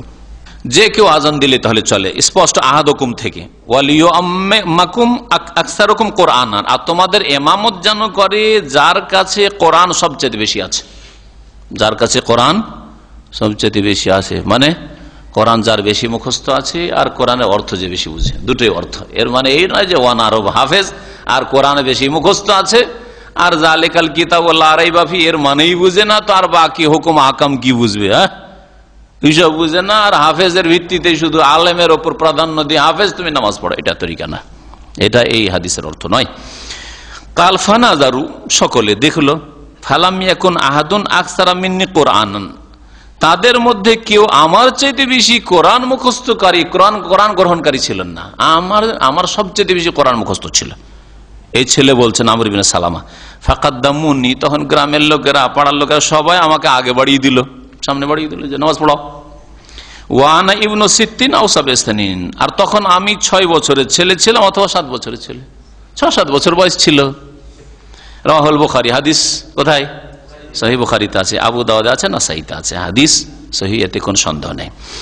এই হাদিস থেকে বেশ কিছু মাসলা মাসাইল জানা যায়। তার মধ্যে একটি হচ্ছে আজান ফরজে কিফায়া, আজান হচ্ছে ফরজে কিফায়া, গ্রামের কোন একজন আজান দিলে যথেষ্ট। আর যদি আজান না হয়, গ্রামে আজান দিলই না, তাহলে সকলে গুনাহগার। ফরজে কিফায়া যদি কেউ না করে তাহলে গুনাহগার হবে। আর এর দ্বারা বোঝা গেল আন্নাল আহাক্কা বিল ইমামাতি ফিস সালাতি মান হুয়া আকসারু হিফযান লিল কোরআন, আর ইমামতির হকদার সবচেয়ে বেশি কে? যার বেশি কোরআন মুখস্থ আছে, কোরআনের অর্থ বুঝার সাথে সাথে। কারণ সাহাবায়ে কেরাম দ্বারা শুধু মুখস্থকারী ছিলেন না, তারা অর্থ বুঝতেন। আর তাদের সম্পর্কে বলা হয়েছে যে বেশি কোরআন গ্রহণকারী হবে, যার কাছে বেশি কোরআন রয়েছে। এই হাদিস দ্বারা জানতে পারলাম যে নাবালক ছেলে যদি তামিজ করতে পারে নামাজ আর নামাজের বাইরে, দুই অবস্থার মাঝে পার্থক্য করতে পারে, নামাজের বিধিবিধান সম্পর্কে জানে, কোনটা কিয়াম, কোনটা রুকু, কোনটা সেজদা, কোনটা বৈঠক, জালসা, এগুলো যদি জানে, আর নামাজের দোয়া সূরা যদি মুখস্থ থাকে, আর ওই সমাজের মধ্যে সে যদি বেশি জ্ঞানী হয়, তাহলে নাবালকের ইমামতিতে কোনো আপত্তি নেই, হাত্তা ফিল ফারজে, ফরজে হোক আর নফলি হোক, যে কোনো নামাজে। কেউ যদি বলে, যেমন হানাফি মাযহাবে কিন্তু নাবালকের ইমামতি মাকরুহ, যেমন অন্ধ লোকের ইমামতি তাদের কাছে মাকরুহ। আর কার ইমামতি মাকরুহ? কার? যারও সন্তানের ইমামতি মাকরুহ। আর হ্যাঁ বিদাতি তো সবারই কাছে অপছন্দনীয়। হ্যাঁ অবিবাহিত মাকরুহ। হ্যাঁ তো এই যে মাসলাগুলি রয়েছে সবগুলির পিছনে দলিল নেই, দলিল হইতে হয়। প্রত্যেকটি মাসলা বলার সাথে তার সাথে দলিল হইতো। দলিল থাকলে আহলান ওয়া সাহলান, যে কেউ বলুক। দলিল যদি থাকে কোরআন হাদিসের তাহলে অসুবিধা নেই, যে কারো কাছ থেকে নেন, কোন মাযহাবের আলেম বলুক আর ইমাম বলুক, নেন, সাদরে গ্রহণ করেন। আর যদি দলিল না থাকে যে কারো হোক না কেন, দলিল হচ্ছে কোরআনে কারীম অথবা রাসূলুল্লাহ সাল্লাল্লাহু আলাইহি ওয়াসাল্লামের হাদিস। অন্য কোন ইমাম সাহেবের কথার জন্য দলিল লাগে, কথা দলিল হইতে পারে না। এই কথাটাই বুঝাইতে পারা গেল না আজকালকার মুসলিমদেরকে, যে আলেম ওলামাদের কথা দলিল নয়, তাদের কথার সমর্থনে কি লাগে? দলিল পেশ করা লাগে কোরআন হাদিস থেকে। এটা বুঝে নিলে সহি রাস্তা পেয়ে যাবেন সহজে। ফাইন কিলা বলছে, কেউ যদি বলে আল্লাহ নবী সাল্লাল্লাহু ইয়ালাম আন ইমামাতি কওমিহি, এর বাপ গিয়ে বললো যে আমি নবীর কাছ থেকে এসেছি, আর যে বেশি কোরআন মুখস্থ রাখে সে নামাজ পড়াবে, আর তার ছেলেকে সবাই পেলো যে এর ছেলের তো আমর সালাম আর তো বেশি কোরআন মুখস্থ আছে, ওকে লোকের আগে বাড়িয়ে নবী সাল্লাল্লাহু জানতে পারেননি। তো উত্তর ওই রকমই যেটা বললাম মুআয বিন জাবাল রাদিয়াল্লাহু তাআলা আনহুর ঘটনা সম্পর্কে, কি যে নবী জানতে পারেনি তো আল্লাহ জানেন না? তো যদি এই নাজায়েজ ইমামতি হয় বা মাকরুহ অপছন্দনীয় ইমামতি হয়, তাহলে আল্লাহ পাক ওহী করে জানিয়ে দিতেন, দেখো একটা নাবালক ছেলে 6 বছর 7 বছরের ছেলে নামাজ পড়াচ্ছে, ফরজ নামাজই চলবে না কিন্তু। হ্যাঁ আল্লাহ কেন জানিয়ে দিলেন না? তাহলে বোঝা গেল যে আল্লাহ পাকের সমর্থন দিয়েছেন, আর ওহির দরজা খোলা আছে, নবী সাল্লাল্লাহু আলাইহি সাল্লামের জীবদ্দশার ঘটনা। ফাল জবাব, এর জবাব হচ্ছে আন্নাল্লাহ কাদ আলেমা যালিকা, বেশক আল্লাহ অবশ্যই জানছেন নিঃসন্দেহে। ওয়া কাউনুল্লাহ তাআলা আকাররাহু, আল্লাহ পাক রব্বুল আলামিন এটাকে সাব্যস্ত রেখেছেন। ওয়ালাম ইয়ানজিল আলা নবী ওয়াহিয়ুন আলা বুতলান ইমামতিহি, আল্লাহ পাক ওহী নাযিল করে এই নাবালকের ইমামতি বাতিল ঘোষণা করেননি। এটা দলিল হচ্ছে আন্নামা ফাআলু হাক্কুন, যে এরা যে করেছে নাবালককে ইমামত দিয়েছে এটা হচ্ছে ঠিক, ওয়ালাইসা বিবাতিল, এটা ভুল নয়। এই হাদিস দ্বারা জানতে পারলাম যে তামিজ, হিতাহিত জ্ঞান, ভালো মন্দের মাঝে পার্থক্য, নামাজ আর নামাজের বাইরের মাঝে পার্থক্য, পাকি আর নাপাকির মাঝে পার্থক্য একটা নাবালক ছেলে 6 বছর 7 বছর বয়সে করতে পারে, 6 বছর 7 বছর বয়সে করতে পারে। এই জন্য নবী সাল্লাল্লাহু আলাইহি ওয়াসাল্লাম বলেছেন, মুরু আওলাদাকুম বিসসালাতি ইযা বালাগু 7 সিনিন ওয়া হুম আবনাউ 7 সিনিন, যখন তোমাদের ছেলেরা 7 বছর বয়সে পৌঁছে যাবে তখন তাদেরকে কি করো? নামাজের নির্দেশ দাও। তাহলে বোঝা যায় যে 7 বছর বয়সে এই জ্ঞানটা হয়ে যায় যে কোনটা নামাজ, কোনটা নামাজের বাইরে, কোনটা পাকি, কোনটা না পাকি, মসজিদ কি জিনিস, মসজিদে পেশাব পায়খানা করতে হয় না। 6 বছর 7 বছর ছেলে বুঝছে, সেজন্য 7 বছর বয়সে নামাজের নির্দেশ দিতে বলা হয়েছে। 3 বছর 4 বছর 5 বছর ছেলে নাও বুঝতে পারে, এই জন্য 3 বছর 4 বছরের বাচ্চাদেরকে মসজিদে নিয়ে যাওয়া উচিত নয়, মসজিদে নিয়ে যাওয়া উচিত নয়, কারণ বুঝে না। আর এরকম ঘটনা ঘটছে। এই হাদিস দ্বারা জানতে পারলাম যে কোরআন মানুষকে সম্মানিত করে, যেমন আখিরাতে সম্মানিত করবে তেমন দুনিয়াতেও সম্মানিত করে। 7 বছর 6 বছরের বাচ্চা আর সাহাবায়ে কেরামদের বড় বড় 50 বছর 60 বছরের সাহাবী, তাদের ইমামত করছেন, কিভাবে আল্লাহ পাক সম্মানিত করেন কোরআন দিয়ে। এই হাদিস দ্বারা বুঝতে পারলাম যে ইমামতি করা আর আজান দেওয়া দুটোর মধ্যে কোনটা কাজ বেশি ভালো, উত্তম? ইমামতি উত্তম। এই জন্য ইমামতির ক্ষেত্রে বলা হয়েছে যার কাছে বেশি কোরআন আছে, সে কোরআনের জ্ঞান আছে, সে ইমামতি করবে। পক্ষান্তরে আজানের ক্ষেত্রে যে কেউ আজান দিলেই চলে। বোঝা গেল যে মুয়াজ্জিন চাইতে ইমাম হচ্ছে উত্তম। ভাষ্যকার তো বলেছেন যে হানাফি মাযহাবে নাবালকের ইমামতি চলবে না, জায়েজই নয়, মাকরুহ শুধু নয়। বলছেন জাহাবাল হানফিয়া ইলা আদামে সিহাত ইমামতি সাবি, নাবালকের ইমামতি তাদের কাছে চলবেই না। হ্যাঁ, তাদের কাছে ফরজে হোক আর নফলে হোক। এই জন্য তারাবি পড়াইতে আমার ছেলেরা ওই জামেল কোম্পানিতে 11-12 বছর বয়সে গিয়েছিল। কয়েক বছর আগের ঘটনা, যখন ওবায়দুল্লাহর বয়স ছিল 11-12 বছর, জামেল এয়ার কন্ডিশনে। তখন একটা বছর তো কোন রকম চালিয়ে দিয়েছে, তারপরের বছর 1 বছর চলে গেল, তারপরের বছর ওরা দল ফাঁকি এমন আসলো যে ইমামতি করতে দেওয়া হবে না। হ্যাঁ, কারণ নাবালক ইমামতি জায়েজ নাই। এই গোঁড়ামি পাকিস্তান, ভারত আর বাংলাদেশে রয়েছে। জি হ্যাঁ, অথচ নবী সাল্লাল্লাহু আলাইহি সাল্লামের সাহাবায়ে কেরামদের আমল, নবী সাল্লাল্লাহু আলাইহি সাল্লামের জামানার ঘটনা, 7 বছরের ছেলে নামাজ পড়াচ্ছে, 7 বছরের ছেলে ফরজ নামাজ পড়াচ্ছে। তারাবির নামাজ যদি 12 বছর 11 বছরের ছেলে পড়াইলে তো অসুবিধা কোথায়? হাফেজে কোরআন, তারাবি সম্পর্কে বুঝে, নামাজের মাসাইল বুঝে, আর কি চান আপনি? মালিকি হানাবেলারা বলছেন যে নফল নামাজ চলবে কিন্তু ফরজ নামাজ চলবে নাবালকের। এদের কাছে, মালিকি হাম্বেলিদের কাছে নফল নামাজের ইমামতি চলবে নাবালকের 7 বছর 8 বছর 10 বছর বয়সে, কিন্তু ফরজ নামাজে চলবে না। আর ইমাম শাফিঈ বা শাফিঈরা বলছে সিহাতু ইমামাতিহি ফিল ফরজ ওয়ান নাফলে। শাফিঈরা আহলে হাদিস মুহাদ্দিসিনে কেরাম তারা বলছেন এই হাদিস স্পষ্ট, সুতরাং ফরজ হোক আর নফল হোক, একে ফাকাদ্দামুনি আমাকে সামনে বাড়িয়ে দিল নামাজ পড়ার জন্য, এটা নফল নামাজ ছিল শুধু। সুতরাং এই হাম্বলি আর মালিকিদের নফল নামাজের সাথে খাস করা এটা মন করা ফতুয়া।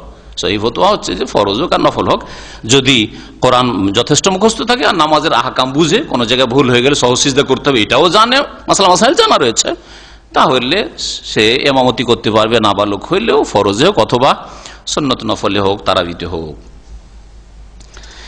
আর এটাই মত প্রাধান্য দিয়েছেন শেখ ইবনে উসাইমিন রাহমাতুল্লাহ ওস্তাদ শেখ আল্লামা আব্দুর রহমান আস-সাদি রাহমাতুল্লাহ আলাইহি, যার তাফসির হচ্ছে তাফসিরুস সাদি, খুব সুন্দর তাফসির। জি, আপনাদের যে জুমার দিনে তাফসির করি আমি এইটা পড়ে আসি, খুব সুন্দর তাফসির। আর আল্লাহ পাকের নাম গুণাবলীর ক্ষেত্রে ওই আশারি আর মাতুরিদের মতো বিকৃতি ঘটাননি, সহিহ আকীদার লোক, আকীদাতেও নিরাপদ তাফসির এটি। এখান থেকে তাহলে শেষ করি, কারণ লম্বা হাদিস রয়েছে, এরপরে শুরু করলে আবার 10টা বেজে যাবে। যার ফলে এখানে শেষ করি। আল্লাহ পাক রব্বুল আলামিন যেন আমাদের ভুল ভ্রান্তি মাফ করেন, আর কোরআন এবং হাদিস বুঝার তৌফিক দান করেন, কোরআন এবং হাদিসকে মেনে চলার তৌফিক দান করেন, কোরআন হাদিস মোতাবেক নামাজ আদায় করার জন্য তৌফিক দান করেন। আল্লাহ পাক আমাদের অন্তরের বক্রতা যেন দূর করে দেন, অন্তরের সংকীর্ণতা দূর করে দেন, গোড়ামি যেন দূর করে দেন, আর কারো পক্ষপাতিত্ব করা যেন দূর করে দেন। নবী সাল্লাল্লাহু আলাইহি সাল্লামের নির্ভেজাল নিখুঁত অনুসরণের তৌফিক যেন দান করেন। সাল্লাল্লাহু আলা নবিয়িনা মুহাম্মদ ওয়া আলা আলিহি ওয়া সাহবিহি আজমাইন। আমাদের ভাই জিজ্ঞেস করছেন, কোন এক ভাই লিখিত প্রশ্ন দিয়েছেন যে নামাজ আমি 5 ওয়াক্ত পড়ি, ইনশাআল্লাহ না আলহামদুলিল্লাহ, ইনশাআল্লাহ আগামীর জন্য মানে ইন ফিউচার ইনশাআল্লাহ, আর আলহামদুলিল্লাহ নামাজ পড়ি বলবেন না, ইনশাআল্লাহ নামাজ পড়ি, এটা কেমন কথা হলো? এটা মানে কোনো যুক্তিসঙ্গত কথা হলো না। আল্লাহ চাইলে নামাজ পড়ি, এটা ঠিক হলো? আলহামদুলিল্লাহ আল্লাহ শুকরিয়া যে আমি নামাজ পড়ি, এটা বলবেন না। আমি নামাজ পড়ি, কিন্তু নামাজ যখন শুরু করি তখন মাথাতে যেন কি হয়, সুড়সুড়ি হয় বা কিছু বিড়বিড় করে, শয়তান ওয়াসওয়াসা দেয়। শয়তানের ওয়াসওয়াসা যথাসাধ্য দূর করার চেষ্টা করবেন, তার বিভিন্ন পন্থা রয়েছে। তার মধ্যে একটি হচ্ছে ইস্তিআজা করা, মানে আল্লাহর কাছে আশ্রয় গ্রহণ করা, আল্লাহর আশ্রয় কামনা করা। আউযু বিল্লাহি মিনাশ শাইতানির রাজিম পড়ে আপনি তেলাওয়াত শুরু করবেন, যখন সূরা ফাতিহা বা অন্য সূরা তেলাওয়াত শুরু করবেন তখন। আর এমনিতেও আউযু বিল্লাহিস সামিউল আলিম মিনাশ শাইতানির রাজিম, আল্লাহর কাছে বিতাড়িত শয়তান থেকে পানা চাইবেন, যে ভাষায় হোক, আরবিতে হোক অথবা আপনি নিজের ভাষায় হোক, শয়তান থেকে পানা চাইবেন। এটা একটা তরিকা। আর একটা তরিকা হচ্ছে যে আপনি যা পড়ছেন তা অর্থ বুঝে পড়ার চেষ্টা করবেন। তাসবিহ পড়ছেন যেন অর্থটা বুঝেন, সূরা পড়ছেন যেন অর্থটা বুঝেন, আত্তাহিয়াত পড়ছেন অর্থটা বোঝার চেষ্টা করেন, শুনছেন যখন কোরআনে কারীম তো বুঝার চেষ্টা করেন যে ইমাম সাহেব কি পড়ছে। দুনিয়ার কথা বুঝে নিচ্ছেন আপনি, কোরআন যে তেলাওয়াত হচ্ছে এত স্পষ্ট আপনি বুঝতে পারেন না, বুঝার চেষ্টা করেন একটু কি বলা হচ্ছে। উইদ্দাতুল মুত্তাকিন, মুত্তাকিনদের জন্য তৈরি করা হয়েছে জান্নাত। জাহান্নামীদের কথা আসছে, জান্নাতের কথা আসছে, জাহান্নামের কথা আসছে, কোন ঘটনা বলি আসছে, অনেকটাই আরবি বুঝতে পারছেন যারা বিশেষ করে সৌদি আরবে, তা কারণ অনেকটা বুঝে চেষ্টা করেন একটু বুঝার। আর তাফসীর গুলো নিয়মিত শুনেন, বারবার শুনলে কিন্তু ওগুলো মনে বসে যায়, বুঝতে পারেন। জি, তো বুঝার চেষ্টা করবেন, তাহলে ওয়াসওয়াসা, শয়তানের ওয়াসওয়াসা দূর হবে। আর শয়তান সবসময় লেগে আছে, আপনার ইমানের দুর্বলতা অথবা তাহারাতে উজুতে দুর্বলতা হইতে পারে, আমলে দুর্বলতা কমজোরি হইতে পারে, নামাজ হয়তো ঠিক আছে, যার ফলে হয়তো শয়তান সুযোগ নিচ্ছে। ভাই জিজ্ঞাসা করছেন যে চলা অবস্থায় রাস্তায় চলছে আর দুরুদ পড়ছে, কোনো অসুবিধা নেই। আল্লাহ পাকের জিকির আজকার ফাজকুরুল্লাহ কিয়ামান ওয়া কুউদান ওয়া আলা জুনুবিকুম, দাঁড়িয়ে বসে শুয়ে সবসময় আল্লাহ পাকের জিকির আজকার করো। আর দুরুদ হচ্ছে আল্লাহর কাছে নবীর জন্য রহমত চাওয়া, বরকত চাওয়া। সত্যি এটাও আল্লাহ পাকের স্মরণ, আল্লাহ কি স্মরণ করছেন, নবী সাল্লাল্লাহু আলাইহি সাল্লামের জন্য আল্লাহ পাকের কাছে দোয়া করেছেন, সুতরাং এটাও জিকিরের অন্তর্ভুক্ত। নবীর নামাজটা সাল্লাল্লাহু আলাইহি সাল্লাম বলছে এটা জিকিরুল্লাহ না, আল্লাহ পাকই স্মরণ করলাম। আল্লাহকে বললাম যে তোমার নবীর উপর তুমি রহমত বর্ষণ করো, শান্তি বর্ষণ করো সাল্লাল্লাহু আলাইহি ওয়াসাল্লাম, তাই না? তো আপনি দাঁড়িয়ে হোক আর বসে হোক আর শুয়ে হোক, যে কোনো অবস্থায় আপনি তা করতে পারবেন। জি, মায়ের জমিতে ওই রকমই ভাবে যেমন বাপের জমিতে আল্লাহ ভাগ করেছেন সমানভাবে। সমানভাবে মানে বাপের জমিতে যেমন ছেলেরা 2 ভাগ পাবে আর মেয়ে পাবে 1 ভাগ, যদি ছেলে মেয়ে 2 রকম থাকে, ভাই বোন 2 রকমই থাকে। আর শুধু মেয়ে থাকলে ওর হিসাব আলাদা, শুধু মেয়ে থাকলে 1 মেয়ে থাকলে অর্ধেক নিতে পারবে, 2 মেয়ে বা তার বেশি থাকলে 2/3 অংশ নেবে, 1/3 অংশ মেয়েরা নিতে পারবে না, ওটা অন্য আত্মীয় স্বজনরা নেবে কাছের। বুঝলেন তো? আর যেমন বাপের ক্ষেত্রে এই হুকুম, বাপের সম্পদের ক্ষেত্রে ছেলে মেয়েদের মধ্যে ভাগ হবে লিজ্জাকারে মিসলু হাজ্জিল উনসায়াইন। হ্যাঁ, পুরুষ ছেলের জন্য, ছেলে সন্তানের জন্য মিসলু হাজ্জিল উনসায়াইন, দুই মেয়ের সমান। দুই মেয়েতে যতটা পাবে, ধরেন 4 লাখ টাকা, 3 লাখ টাকা ছেড়ে গেছে, এটা উদাহরণ দিয়ে বলছে, তাহলে বুঝতে হবে 3 লাখ টাকা কার আছে? বাপের আছে অথবা মায়ের, একই হুকুম। আর একটা ছেলে আছে, হ্যাঁ, আর কি আছে? একটা মেয়ে আছে, তাহলে কি হবে? হ্যাঁ, 2 লাখ টাকা ছেলে পাবে আর 1 লাখ পাবে 3 বিঘা জমি, ওই রকমই একই লিজ্জাকারে মিসলু হাজ্জিল উনসায়াইন। জি। আর আমাদের দেশে এই জেহালত আছে, মা মানে মেয়ের সম্পর্ক বেশি, মায়ের গয়নাগুলো সব মেয়েরা নিয়ে যাবে। আমি দেখেছি আমার মা খালারা 5 বোন ছিল, যেমন আমার নানি মারা গেল, যতগুলি অলংকার ছিল সব 5 বোন মিলে ভাগ করে নিল। আর তখন আমি ছোট কালে চৌথি জামাতের ছাত্র, মনে পড়ছে তখন মাসলা বুঝতাম না, সব ভাগ করে নিয়ে আসলো, রূপা আর সোনা যা ছিল আগের যুগে সব ভাগ করে ভেঙে চুরে নিয়ে আসলো। আর মামারাকে কিছুই দেওয়া হলো না, জুলুম হইল। ওর চাইতে বড় জুলুম কি করেছে? 60 বিঘা জমি মামাদেরকে 15 বিঘা 15 বিঘা 15 বিঘা করে 3 15 45 লিখে দেওয়া হয়ে গেছে, বা তারও বেশি লিখে দেওয়া হয়েছে। 5-7 বিঘা জমি আছে। আর জেহালতের সীমা নেই, বলছে যে আমার মেয়েদেরকে 1 বিঘা করে দিয়ে দিও, আর মেয়েদেরকে 1 বিঘা করে দিও। 60 বিঘা জমি, 5টা বোন আর 3টা যদি ভাই থাকে, তাহলে কত পেতে পারে চিন্তা করেন আপনি। সেখানে 5 বিঘা 7 বিঘা করে পাবে হয়তো, সেখানে বলছে 1 বিঘা করে দিয়ে দেবো। দেওয়ার সময় বাস্তবে কি হলো? 1 বিঘা জমি যখন চাইতো, না না না দেবো না, ওর দাম দিয়ে দেবো, মূল্য দিয়ে দেবো। কখন? যখন হবে পয়সা তখন। আচ্ছা, হইলো পয়সা এক এক করে, জমি চলছে 20,000 টাকা বিঘা, তখনকার কথা বলছে, এখন তো 3 লাখ 4 লাখ টাকা বিঘা চলে গেছে। আমার মনে পড়ছে এইসব ঘটনা। 20 লাখ টাকা কি বলছে, 20,000 টাকা বিঘা জমি চলছে, কত টাকা করে দেবো? 9,000 টাকা করে, ভালো করে 9,000 টাকা করে। এই জুলম অত্যাচার করা হয় বাপের সম্পদের ক্ষেত্রে মেয়েদের উপর, আর মায়ের সম্পদের ক্ষেত্রে ছেলেদের উপর জুলম অত্যাচার করা হয়। এই জালেম সমাজের উপর আল্লাহ পাকের কি করে দয়া রহমত হয় বলুন? এত বড় জালেম যদি হয়, নিজের ছেলে মেয়েদের উপর জুলুম যদি করে, তাহলে কি অবস্থায় মুসলিম সমাজ আছে বলুন দেখি। কোন ঘরে এইরকম ইনসাফ হচ্ছে যে ভিটে মাটিতে মেয়েকে? এবারও গিয়ে বলে আসলাম, আমার আত্মীয়দের ঘরে আলোচনা করতে গিয়ে বলে আসলাম, দেখো তোমাদের যে ভিটে মাটিটা আছে তোমার মায়ের নামে, তোমার বাপের নামে, ওতেও কিন্তু এই বনগুলির হক আছে। কিন্তু আমাদের দেশের মানুষরা মনে করে, আরে ভিটে মাটি মানে ছেলেরা নিবে, বসবাস করবে, মেয়ে তো চলে গেছে অন্য সংসারে, ওর আমার এখানে কি অধিকার আছে? মাঠের জমিগুলো নিবে, অসুবিধা নাই। খুব যদি ভালো হয় তো মাঠের জমিতে একটু ভাগ টাগ দেবে, যেগুলো ছিটছাট এদিক ওদিক আছে। আর যেটা 1 দাগে, দাগ বুঝেন তো, 1 দাগে 5 বিঘা 7 বিঘা, ওইটা আবার ছেলেরাই দেবে, ভালো জমিটা। হ্যাঁ, আমাদের দেশে আমাদের আঞ্চলিক ভাষা বলে খাসির কলিজা, খাসির কলিজা জমি যেগুলো, ওগুলো নেবে ছেলে। আর যেগুলো ছিটছাট চামা আর ওই সব বেলে মাটি, যেগুলো তো কিছু হয় না, ওগুলো ওই মেয়েরা বেঁচে খুঁচে নিয়ে যাবে। যদি একটু ভালো হয়, কানা মামা এগুলি, হ্যাঁ কানা মামা যদি হয় মুসলিম, কথা বলছে আল্লাহ পাক হেদায়েত করে। এই মুসলিম সমাজের অবস্থা, আমি তো মনে করি অধিকাংশ বাপ মা নাজাত পাবে না, অধিকাংশ বাপ মা আমাদের সমাজে নাজাত পাবে না। আমি যেখানে বড় হয়েছি, যেসব এলাকার খবর রাখি, আর সব এলাকারই খবর রাখার এখন চেষ্টা করি, কারো দাওয়াতের কাজ করলে মানুষের অবস্থা তুলে ধরতে হয়, নাজাত পাবে না ইল্লা মান রাহিমাল্লাহ। জি, একজন আলেমকে জানি, সে তার সবকিছু বিক্রি করে ফ্ল্যাট তৈরি করেছে, শহরে বাস করে, ছেলের জন্য 2টো ফ্ল্যাট, মেয়ের জন্য 1টা, ছেলের জন্য 2টো, মেয়ের জন্য 1টা, যে কয়জন মেয়ে আছে 1টা করে ফ্ল্যাট, আর ছেলেদের জন্য 2টো। একজন আলেমকে শুধু আমার নজরে আছে, যে আমি তাকে ব্যক্তিগত চিনি, আর বড় পরেশগার মানুষ, আর তারপরে ভিটে মাটিতে জায়গা দেবে এইরকম লোক আজ পর্যন্ত আমার নজরে আসে না। জুমার খুতবার শেষে, খুতবার শেষে হোক আর নামাজের শেষে হোক, সম্মিলিত মোনাজাত, হাত উঠিয়ে দোয়া করা ঠিক নয়, এটা সুন্নত নয়, সুন্নতের বিপরীত, সুন্নত নয়। নবী সাল্লাল্লাহু আলাইহি ওয়াসাল্লাম এরকম করেননি।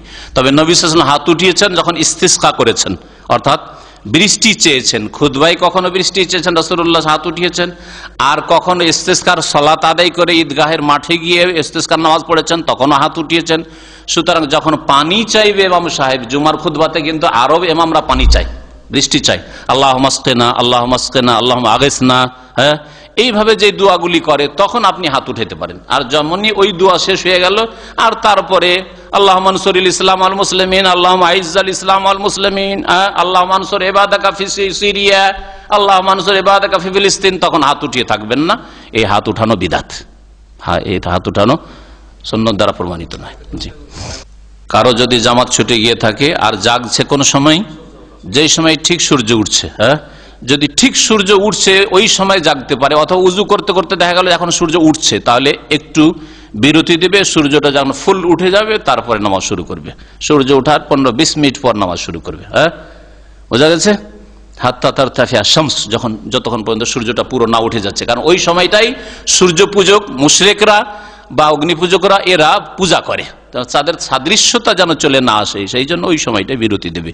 তবে আরেকটি হাদিসের সাথে মনে রাখবেন যে যদি 1 রাকাত নামাজ পাওয়ার সম্ভাবনা থাকে, উজু করেছেন, উজু করার পরে দেখছেন যে এখন 5 মিনিট এখনো সূর্য উঠতে বাকি বা 2 মিনিট বাকি আছে, আমি 1 রাকাত পড়ে নিতে পারবো সূর্য ওঠার আগে, আর তারপরে সূর্য উঠে যাবে, তাহলে নবী সাল্লাল্লাহু আলাইহি ওয়াসাল্লামের হাদিস রয়েছে যে পড়ে নাও মান আদরাকা রাকাতান ক্বাবলা আন তাতলুআ আশ-শামসু ফাকাদ আদরাকাহা, যেই ব্যক্তি 1 রাকাত নামাজ পেয়ে যাবে সূর্য উদয় হওয়ার পূর্বে, আর এক হাদিসে রয়েছে আসর সম্পর্কে সূর্য ডুবার পূর্বে, তাহলে সেই ব্যক্তি নামাজ, বাকি 3 রাকাত নামাজ আসরের সূর্য ডুবা অবস্থায় পড়ুক, অসুবিধা নেই। ওইরকম বাকি আর 1 রাকাত ফজরের নামাজ সূর্য ওঠা অবস্থায় পড়ুক, এরকম হলে পড়ে নেবেন। তবে এইরকম যেন আপনার চরিত্র না হয়ে যায় যে আপনার জামাত ছুটে যাচ্ছে আর সূর্য উঠে যাচ্ছে, এটা কিন্তু গুমরাহি, এটা মুনাফিকের লক্ষণ। মুনাফিক কি লক্ষণ থেকে বা নেফাক থেকে মুক্ত হওয়ার চেষ্টা করে। ফজর নামাজ জামাতে পড়া আর ফজর নামাজ টাইমে উঠা, এটা হচ্ছে মুমিনের লক্ষণ, আর ফজর নামাজে গাফিলতি এটা মুনাফিকের চরিত্র। আপনার মধ্যে থাকে তো আপনি নিজেকে তিরস্কার করেন, নিজেকে ধিক্কার দেন যে আমার মধ্যে এখনো নেফাক কপটতা আছে, আল্লাহ যেন মাফ করেন এবং তাড়াতাড়ি আপনি মুনাফিকি মুক্ত হন, আল্লাহ যেন তৌফিক দান করেন। অবশ্যই দাবি করবে না, কারণ মেয়েরা তো নরম দিলের মানুষ। তারপরে অনেকে মাসলাই বুঝে না যে আমাদের আল্লাহ এখানে হক রেখেছেন, ওটাও জানে না। হ্যাঁ, তারপরে অনেকে মনে করে যে এই বাড়িতে ভাইদের ঘরে আবার আসবো যাবো, আমার মা বলতো যে জমি নিয়ে চলে আসবো, তো যাওয়া আসার জন্য কিছু রাখতে হবে না। হ্যাঁ, ওই ভাষাগুলি আমার ভালো করে মনে আছে।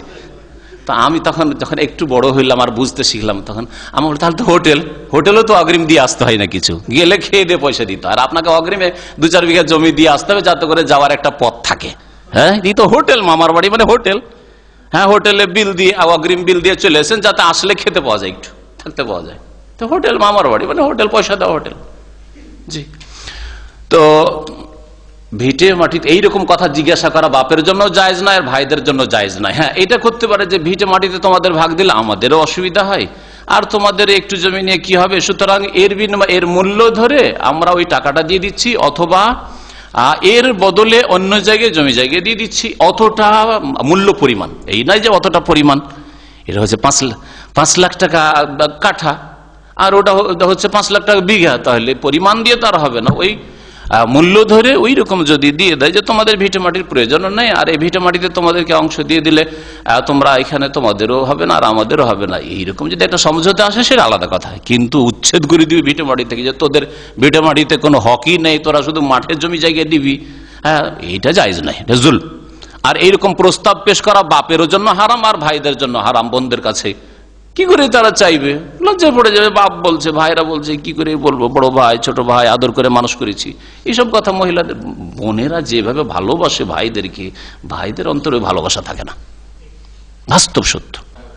হারাম দিচ্ছে, যারা হারাম দিচ্ছে তাদের ওই জন্য বরকত হয় না, যারা হারাম নিচ্ছে তাদেরও বরকত হয় না। ওই জন্য ওই মেয়ের ঘরে যে ওর স্বামী আছে, ও যে নিয়েছে চেয়ে বা মানে লোভ করে, ওরও ঘরে বরকত হয় না, আর যারা হারাম দিয়েছে তাদেরও বরকত হয় না। আর হারাম খেলো, বোনের হক খেলো, যার ফলে বরকত হয় না, কোনো ঘরে বরকত নাই। এই জন্য আল্লাহ পাকের আযাব বিভিন্ন রকমের।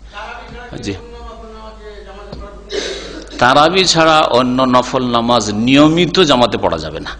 তবে কখনো যদি হয়ে যায় মাঝে মধ্যে, যেমন রাসূলুল্লাহ সাল্লাল্লাহু আলাইহি ওয়াসাল্লাম মাইমুনার ঘরে নামাজ পড়ছিলেন তাহাজ্জুদের নামাজ, বুঝছেন না, আর ইবনে আব্বাস লেগে গেলেন, এইরকম ঘটনা থেকে ওলামারা লিখেছেন, আছে এর ভাষ্যেও লিখেছে এই মশলাটি, আজকেই পড়লাম, যে কখনো কখনো যদি এরকম জামাত হয়ে যায় তো অসুবিধা নেই, কিন্তু নিয়মিত জামাত করা, রমজান ছাড়া তাহাজ্জুদের জন্য জামাত করা অথবা অন্য কোনো নামাজের জন্য জামাত করা ঠিক না, সুন্নতের খেলাফ।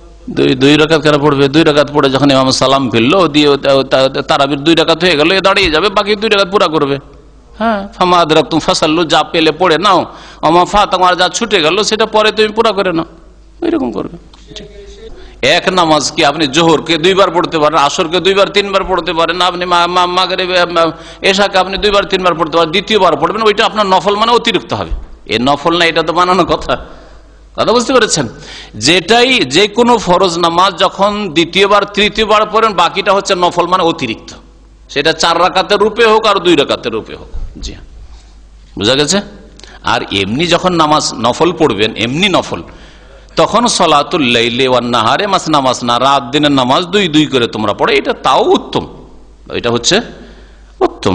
কিন্তু যদি কেউ 4 পড়ে তো জায়েজ রয়েছে অবস্থায়। উজু যদি ভঙ্গ হয়ে যায় বা মসজিদের বাইরে চলে যেতে হয় যে কোনো কারণে, তাহলে একটা লোককে ইঙ্গিত করে দেবে নামাজ পড়ার জন্য, ইশারা